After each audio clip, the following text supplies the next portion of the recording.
livro de Apocalipse, minha amada, capítulo 2, versículo 12. Apocalipse, capítulo 2, versículo 12, que diz assim: ao anjo da igreja que está em Pérgamo, escreve: estas coisas diz aquele que tem a espada afiada de dois gumes. Conheço o lugar em que habitas, onde está o trono de Satanás, e conservas o meu nome, e não negaste a minha fé,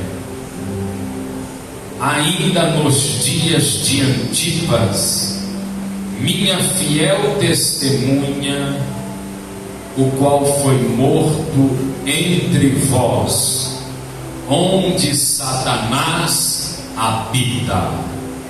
Fala assim: Senhor Jesus, continua falando comigo. Amém? Pode se assentar, glória a Deus. Pode se assentar, glorificando o nome do Senhor. Amém? Louvado seja Deus.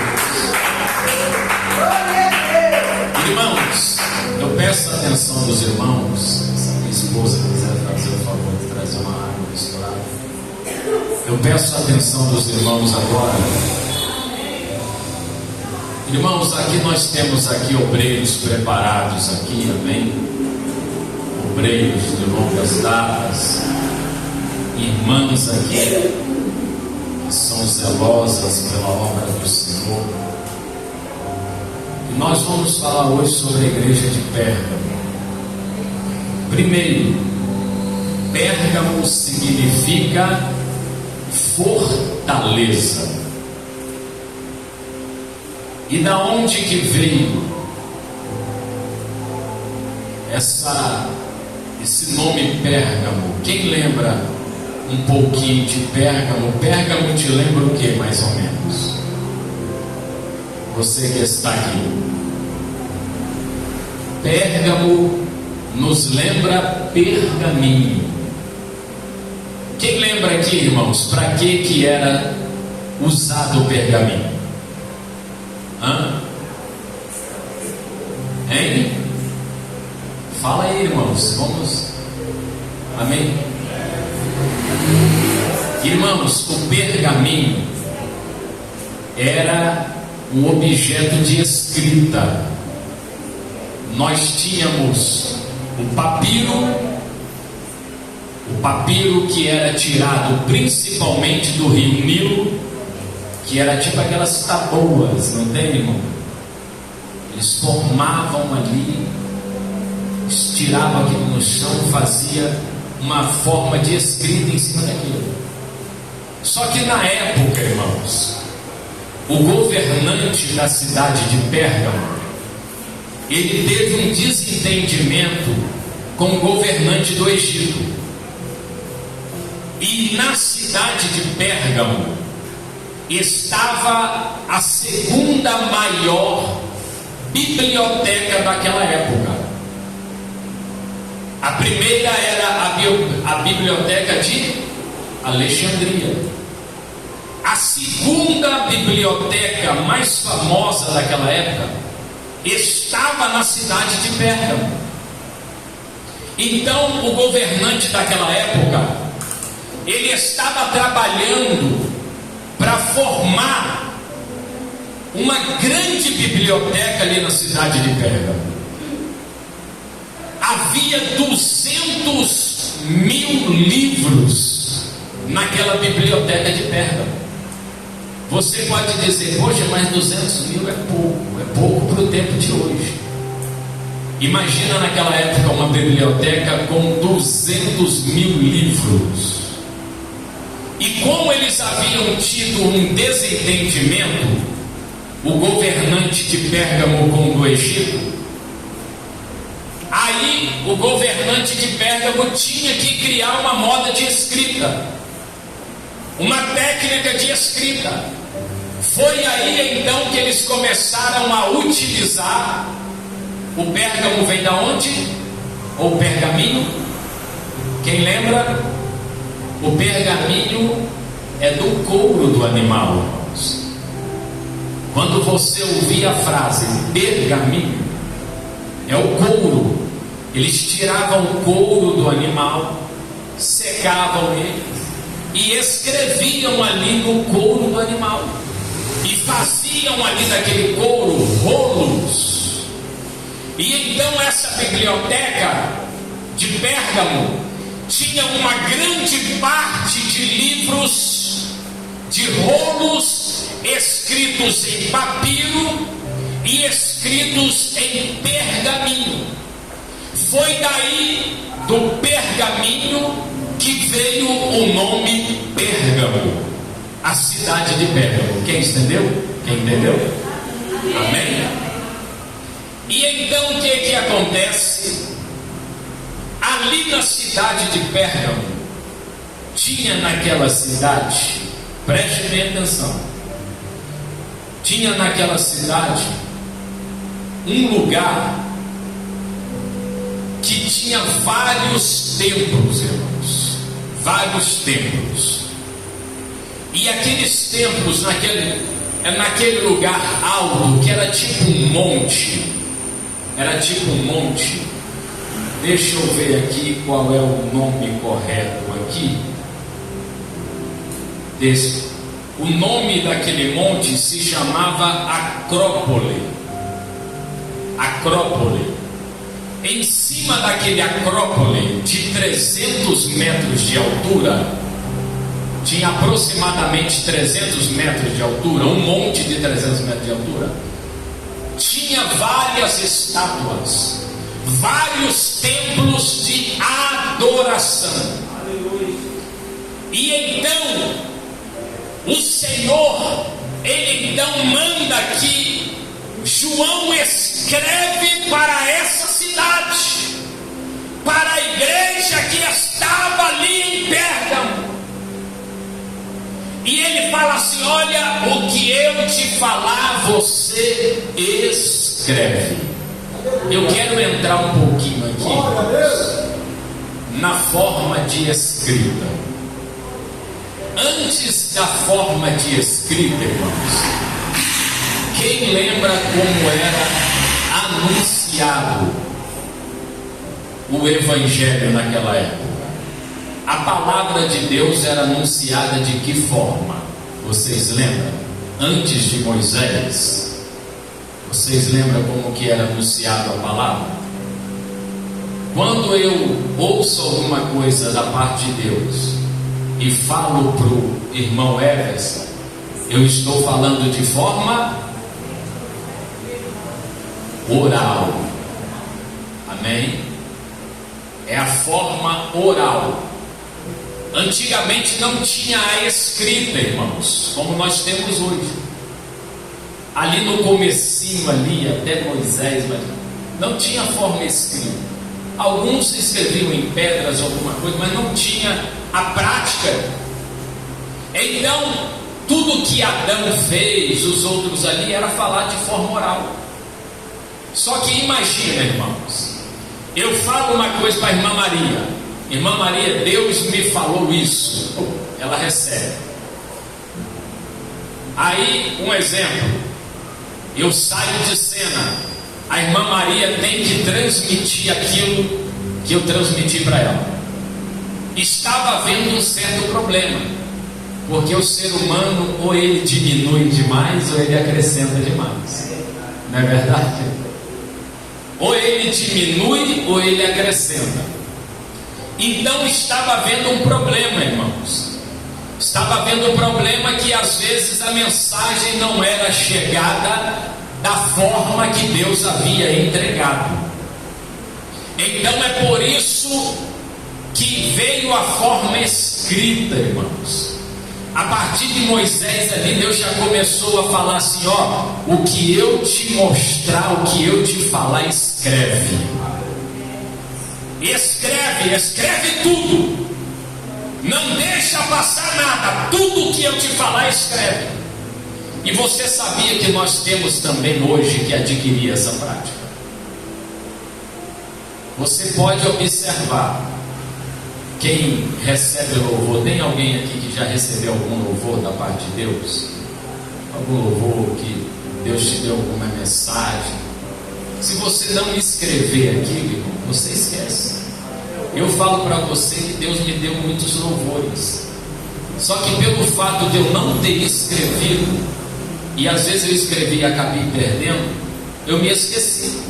Eu não lembro nem de 5% dos louvores, porque eu me esqueci. Então Deus falou assim: escreve tudo aquilo. Ao anjo da igreja, escreve isto, diz o Senhor. Escreve isto. Aquele que tem a espada afiada de 2 gumes. Aleluia. Irmãos, a palavra aqui, a espada aqui, ela representa a palavra. E essa palavra aqui, ela representava uma palavra de juízo. Ela representava uma palavra de juízo. E o Senhor começa dizendo, continua dizendo: eu conheço o lugar em que vocês habitam, onde está o trono de Satanás. Meu Deus, mas que lugar é esse que estava o trono de Satanás? O que eu falei agora há pouco? Do Acrópole. Estava ali nesse Acrópole a divindade daquela época, Zeus.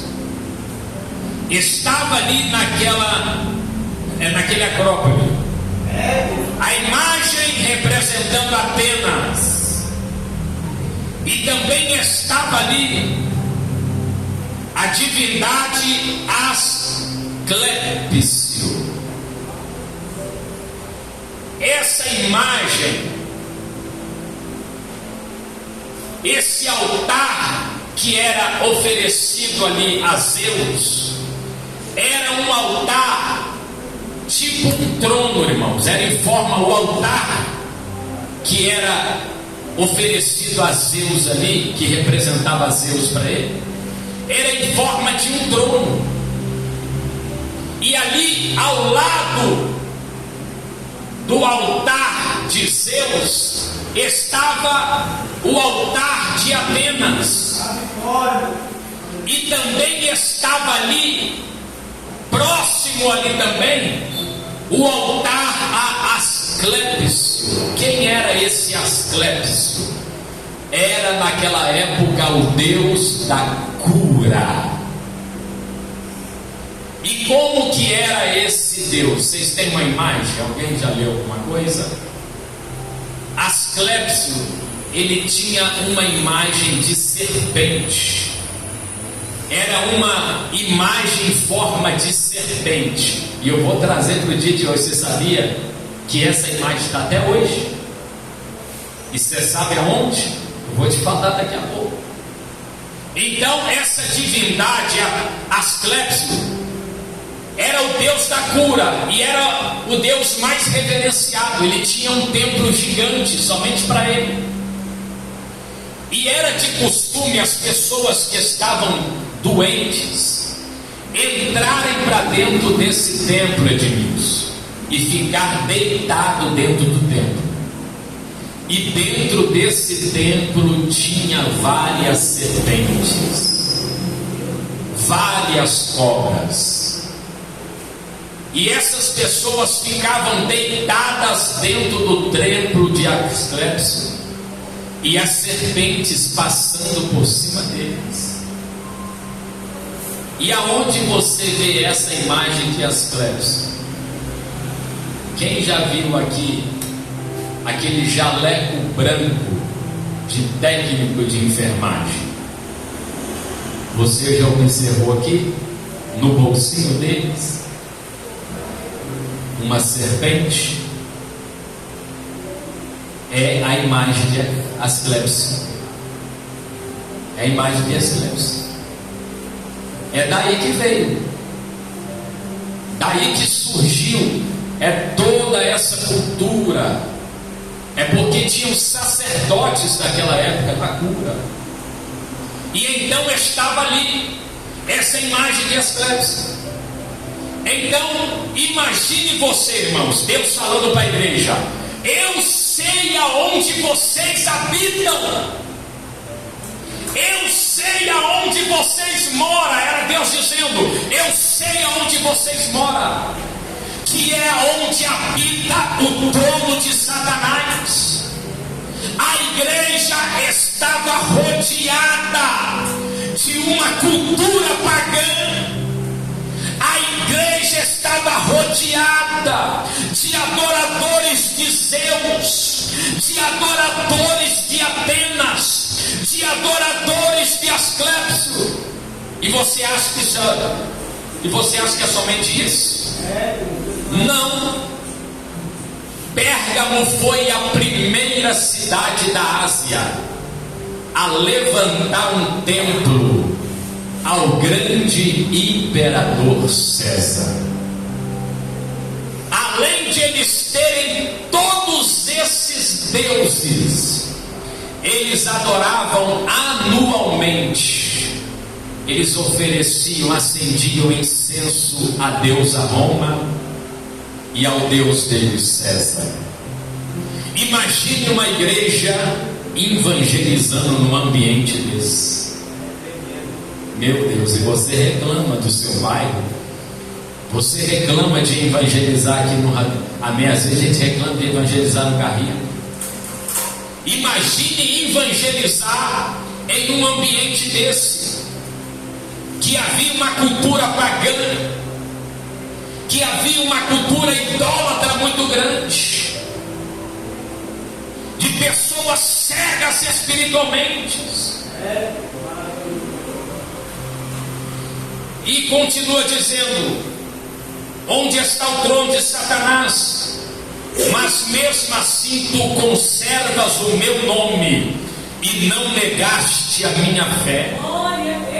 E ainda nos dias de Antipas, minha testemunha fiel, o qual foi morto entre vós, onde Satanás habita. A igreja estava em um ambiente idólatra, um ambiente de idolatria, mas mesmo assim ela se conservava fiel. Aleluia.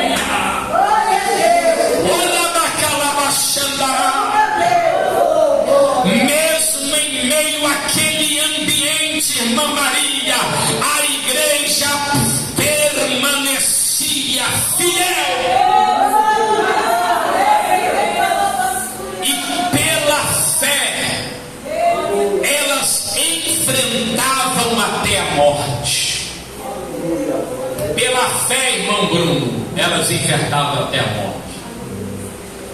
E entre os cristãos que enfrentaram a morte na cidade de Pérgamo, estava quem que nós lemos aqui? Antipas, que acreditamos ser o pastor daquela igreja, o bispo daquela igreja. Agora você vai se assombrar, meu irmão, com a forma que aquele homem foi morto. Lembra a semana passada que nós falamos de Policarpo? Antipas foi apanhado ali. Eu não sei, irmãos, o porquê. Os estudiosos não sabem o porquê, mas acreditamos que foi por causa da resistência dos pagãos daquela cidade. Ele foi apanhado, colocado em um caldeirão. Aquele caldeirão tinha a forma de um touro. E aquele caldeirão era todo de bronze. Aquele caldeirão era, imagina você uma panela em forma de um touro. Uma panela em forma de um touro. Lá eles tinham um caldeirão todo de bronze em forma de um touro. Eles tinham esse objeto de tortura. Se você for observar Roma e o povo antigo, eles tinham vários objetos de tortura. Eles tinham a arena, um enforcamento, um modo de queimar. Só que imagina você, Antipas foi colocado dentro de um caldeirão para ser cozinhado vivo. Só que eles não queriam que Antipas morresse rapidamente. Eles queriam aumentar o sofrimento de Antipas. Dentro daquele caldeirão eles colocavam uma máscara, querido. Tinha assim uma máscara que colocava no rosto da pessoa. E aquela máscara tinha nele ali um canozinho que saía nas narinas daquele touro. As narinas daquele touro era por onde saía o vapor e entrava. E aquela máscara, ela era adaptada às narinas daquele touro. E então eles permitiam, queridos, que a pessoa cozinhando ela pudesse respirar. Isto é, tudo com a intenção de aumentar o sofrimento, de aumentar o sofrimento dos cristãos daquela época. Tudo isso eles fizeram com a intenção de aumentar o sofrimento daquele homem de Deus. Mas eu quero te dizer uma coisa, eu imagino aquele homem ali igual Sadraque, Mesaque e Abednego. Oh glória! Ele estava sendo cozinhado, mas eu imagino, meu irmão, que naquele momento ele estava igual Estevão, vendo os céus abertos e a glória de Deus.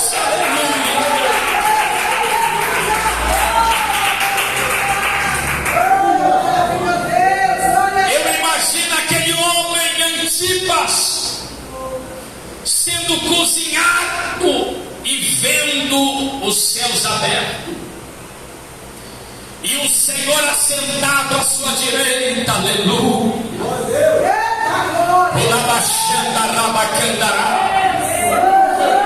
A igreja estava enfrentando um martírio, a igreja estava enfrentando o sofrimento, a morte. Mas Jesus aqui ele diz: mesmo assim alguns permaneciam fiéis. O que Deus está querendo dizer com isso? Independente do sofrimento que você esteja passando, permaneça fiel. Independente da luta que você esteja passando, irmã Márcia, continua fiel. Não troque a sua cruz por nada. Não abandone a Cristo por nada. Pode bater palmas para Jesus.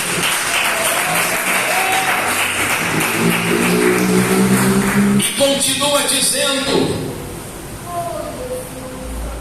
tenho todavia contra ti algumas coisas, pois que tem aí os que sustentam a doutrina de Balaão, o qual ensinava a Balaque a armar cilada diante dos filhos de Israel, para comerem coisas sacrificadas aos ídolos e praticarem a prostituição.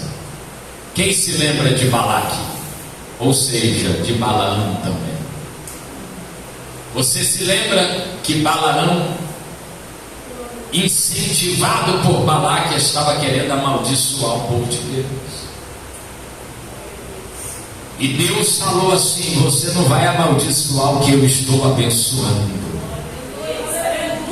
Você não vai amaldiçoar aquilo que eu amaldiçoei. Irmão, você sabe o que quer dizer isso? Tem crente que às vezes fica com medo de macumba, fica com medo disso, com medo daquilo, de palavra de maldição. Ei, maior é aquele que está contigo, meu irmão. Maior é aquele que está com esta igreja. O macumbeiro pode fazer macumba contra você, mas vai gastar tempo, vai gastar dinheiro. Sabe por quê, meu irmão? Porque Jesus, ele cuida da tua igreja. Oh, glória a Deus. Quer prova maior do que isso, do que minha tia Célia ali? Meu Deus. Quantas pessoas aí já tentaram matar ela com macumba? Morreram e ela está aí. Eita glória!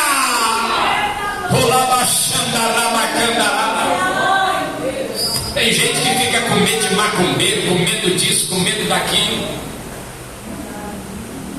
Ah, eu fui revelado que colocaram o meu nome na boca do sapo. Meu irmão, pode colocar na boca do sapo, da galinha, do galo, do porco, pode colocar em lugar. O negócio é o teu nome está escrito no livro da vida. O negócio é o teu nome está escrito no livro da vida.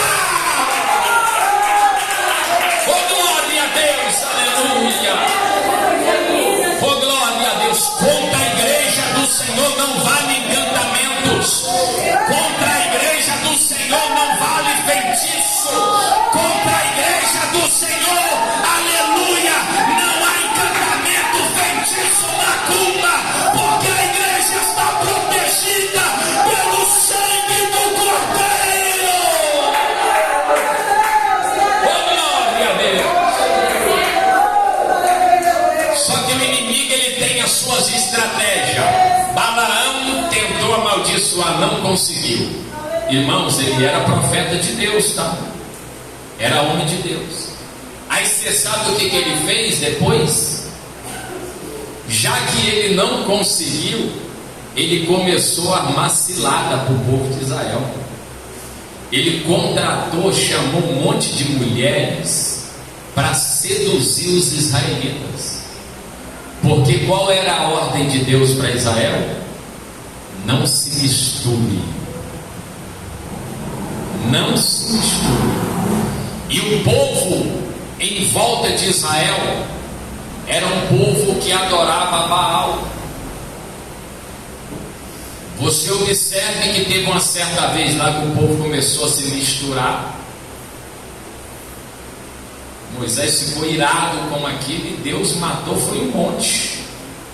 Aqueles que serviu de pedra de tropeço ali, Deus matou todos. Deus consumiu todos.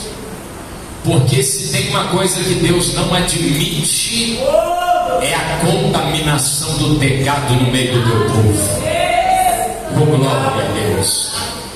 Deus não admite a contaminação no meio do teu povo. O labachanda, labacanda, labachandarábia. Aleluia. O homem, ele pode vir sujo, mas Deus limpa ele. Ah, mas eu vou continuar sujo, eu vou continuar manchado, meu irmão. Aleluia. Deus quer te limpar. Você não quer ser limpo? Nenhum, ah, meu Deus, não vai permanecer de pedra de tropeço. Não vai. Oh, glória a Deus. Quando Jesus, ele diz assim: vinde a mim, ele está chamando a todos. Você pode estar todo sujo, imundo, pode estar. Jesus, ele diz: vinde. Quando você vem, ele diz assim: eu sou a água da vida, eu vou te lavar, eu vou lavar, eu vou trocar suas vestiduras, né? Vou trocar suas vestiduras, vou moldar seu caráter, seu modo de vestir, seu modo de andar, seu modo de falar.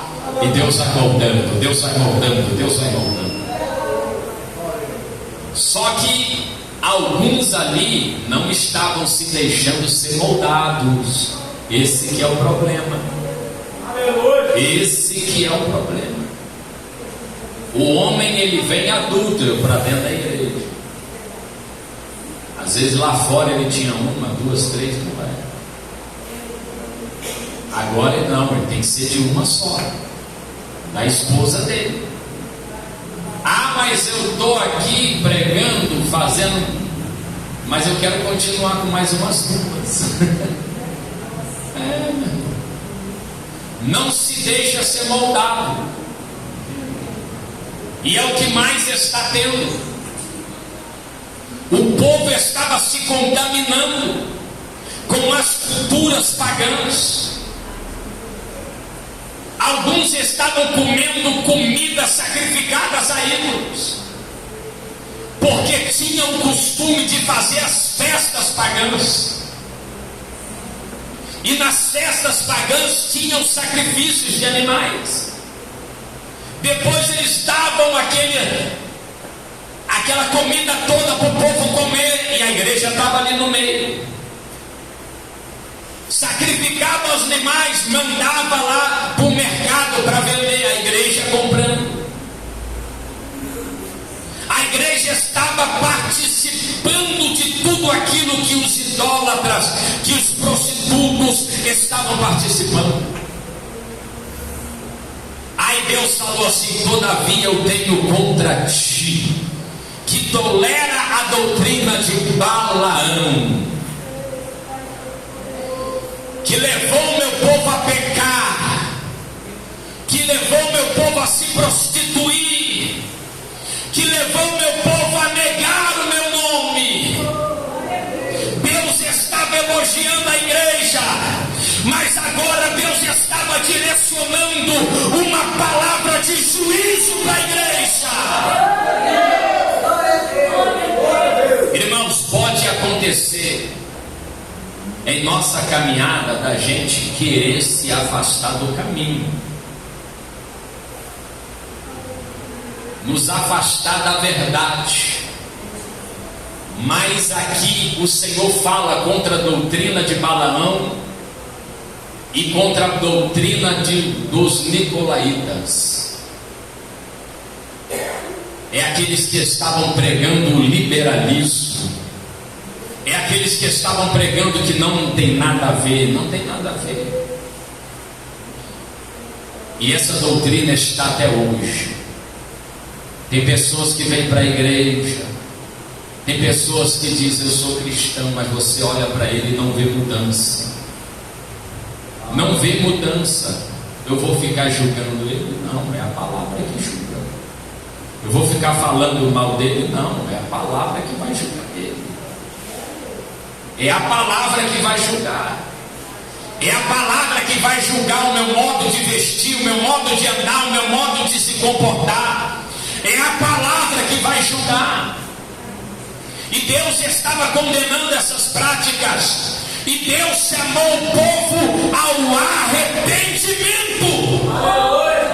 O Senhor disse: arrependa-te, porque eu venho contra ti sem demora. Eu pelejarei contra ti com a minha espada da minha boca. Irmãos, tem pessoas que falam que Deus não envergonha ninguém. Deus não envergonha pecador arrependido. Mas fica eu aqui pregando e aprontando para você ver se Deus não vai expor o meu pecado. Fica eu aprontando para ver se Deus não vai expor. Deus, ele estava chamando aquele povo ao arrependimento, porque senão a espada de Deus iria sobre eles. Meu irmão, Deus ainda fere. Deus, ele não mudou. Deus, ele é amor. Deus, ele é amor. Deus, ele cura a ferida, mas a Bíblia diz que o mesmo Deus que cura a ferida, ele ainda abre feridas. Deus é aquele que levanta, mas Deus também é aquele que abate.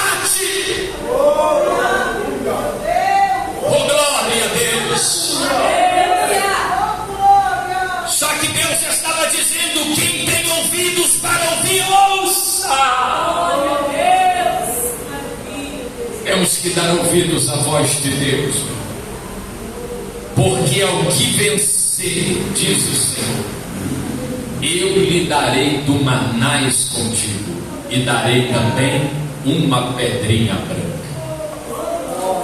Promessas de Deus.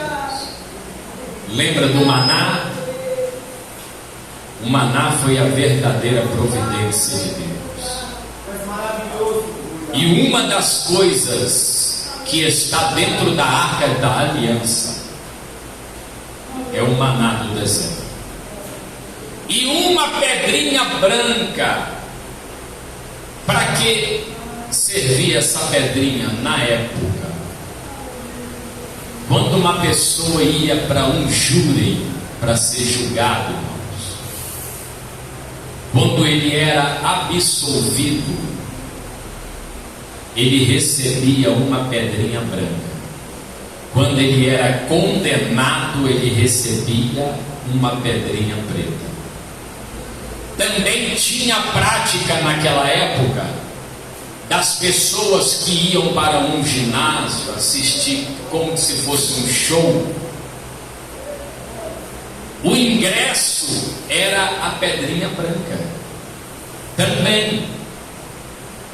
Também servia como ingresso. Também tinha-se a prática, a pessoa que participava de um evento, seja de uma luta, de uma corrida, ao vencedor, aquele que vencia o campeonato, para entrar, para receber a coroa, para receber o troféu, tinha que entrar com uma pedrinha branca. Essa pedrinha branca identificava que ele era absolvido. Essa pedrinha branca identificava que ele estava liberado para entrar. Esta pedra identificava que ele estava, aleluia, autorizado para receber a coroa da vitória. Oh, glória a Deus!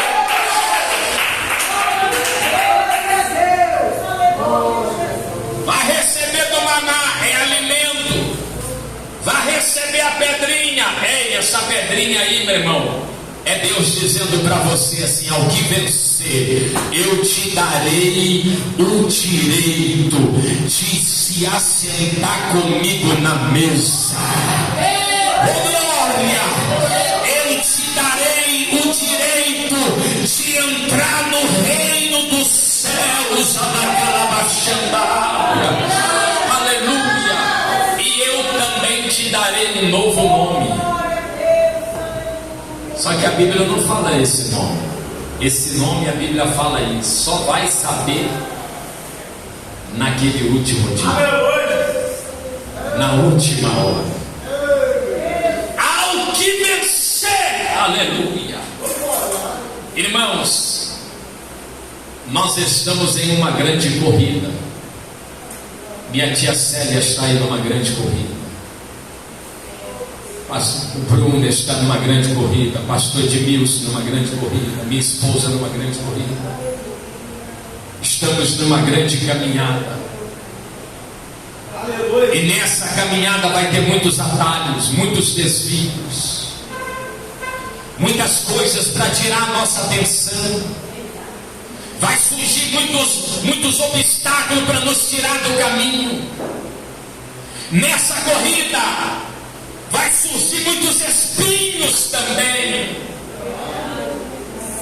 Vai ter momento, meu irmão, que os seus pés vão ficar calejados. Vai ter momento que os teus pés vão ficar feridos.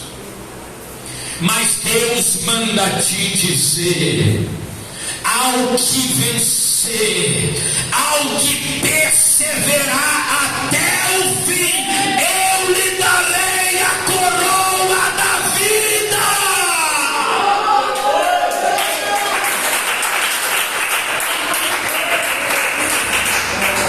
Então a ordem de Deus para você hoje, aleluia, nosso irmão Everson, evangelista Everson, é essa: não para.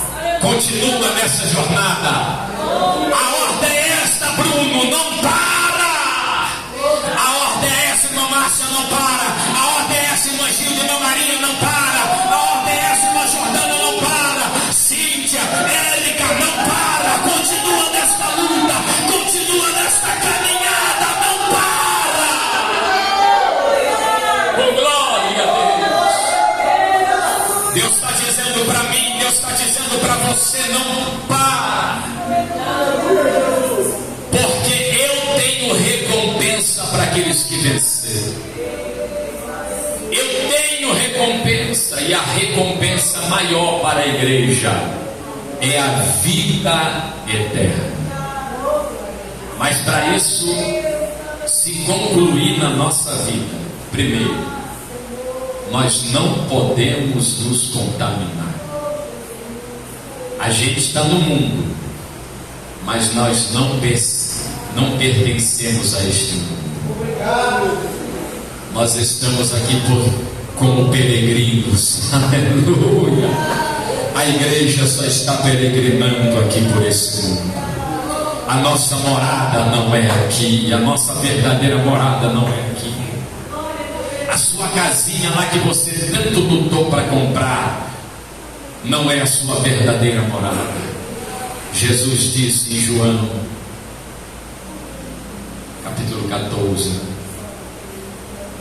eis que vou preparar-vos lugar. Esse lugar já está preparado. Meu irmão, a casa já está adornada, só está esperando a igreja. Ai, meu Deus, só está aguardando a igreja, só está esperando o Senhor então dizer: vinde benditos de meu Pai, possuí por herança. Aleluia. Esta morada celestial só está nos aguardando, então que possamos perseverar até o fim, para que no último dia possamos alcançar a coroa da vida eterna. Amém? Que Deus vos abençoe. Louvado seja Deus, e continue falando melhor em vossos corações. Pode bater palma para Jesus, bate palma para Jesus.